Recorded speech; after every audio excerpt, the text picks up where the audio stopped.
વાઘોડિયા સ્થિત આર કેબલના પટાંગણમાં વિજય શ્રી હનુમાન સંસ્કાર કેન્દ્ર એક વિશાળ હનુમાનજીનું ભવ્ય મંદિર છે અને બાજુમાં વેદ વિદ્યાલય ચાલે છે. આ બંનેના સમન્વયના ભાગરૂપે આર કેબલ ગ્રુપના પૂજ્ય પદ્મશ્રી બાપુજી દ્વારા એક સુંદર કથાનું આયોજન થઈ રહ્યું છે, જેમાં રામચરિત માનસનો પાઠ થશે 9 દિવસ. આજે પ્રથમ દિવસે શોભાયાત્રા છે અને રામચરિત માનસનું જેને કહેવાય ને એનું આખું વિવરણ થશે. શિવ વિવાહ થશે. રામાયણના જે 7 કાંડ છે, જેમ કે બાલકાંડ, અયોધ્યાકાંડ, બરોબર છે, પછી અરણ્યકાંડ, કિષ્કિંધાકાંડ, સુંદરકાંડ, લંકાકાંડ, ઉત્તરકાંડ, આ તમામ કાંડોનું સુંદર રીતે આજના બદલાતા સામાજિક જીવનના સમીકરણોની અંદર દોડધામવાળા જીવનમાં જ્યારે લોકો પશ્ચિમ તરફ દોડી રહ્યા છે, ત્યારે ભારતીય તત્વજ્ઞાનને જન જન સુધી પહોંચાડવાનો એક નમ્ર પ્રયાસ એટલે રામકથાનું માધ્યમ. મિત્રો, પ્રભુ રામચંદ્ર એટલે મર્યાદા પુરુષોત્તમ છે, જેને પોતાના જીવન ચરિત્ર દરમિયાન જેને કહેવાય ને રીજુ, તપસ્વી, સંતોષી એવો ગુણ જેનામાં હતો, કરુણા નિધાન, પ્રભુ રામના ચરિત્રને ચરિતાર્થ કરવા અને જન જન સુધી આજની નવી પેઢીને એક નવું લેશન મળે એ આશયથી અમારો એક નમ્ર પ્રયાસ છે.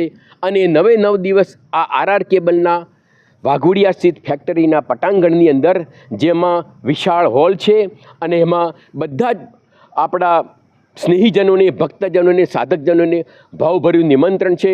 મિત્રો, આ જગતની અંદર એમ કહેવાય છે કે મનુષ્ય જ્યારે જન્મે છે ત્યારે કશું જ નથી હોતું, પણ એની યાત્રામાં પહેલું જગત આવે છે. જગતનું જ્ઞાન, કેવી રીતે કોની સાથે કેવો વ્યવહાર કરવો, કોણ મિત્ર, કોણ દુશ્મન, આ બધું જે જગતની વિષમતાનું જ્ઞાન એ રામાયણમાં આપે છે. જગત કેવી રીતે જીવવું, જીવન કેવી રીતે જીવવું, એનું વિજ્ઞાન પણ પ્રભુ રામના ચરિત્રથી ચરિતાર્થ થાય છે. અને જગત જીવનનું જ્ઞાન અને વિજ્ઞાન પછી જગદીશ્વરને પામવાની યાત્રા. માનવ ધારે તો માનવથી મહામાનવને, મહામાનવથી દેવતા બનવાની એમાં શક્યતા છે. એ શક્યતાઓને બહાર લાવવાનું એક મનોવૈજ્ઞાનિક ગ્રંથ એટલે ઋષિ વાલ્મીકી દ્વારા રચિત રામાયણ. અને એને લોકભાષામાં, સુપાચ્ય ભાષામાં સંત તુલસીદાસે રામચરિત માનસ દ્વારા પ્રવાહિત કર્યું. અનેકો વર્ષોથી આ કથા ચાલતી જ આવે છે. હરિ અનંત, હરિગુણ અનંત.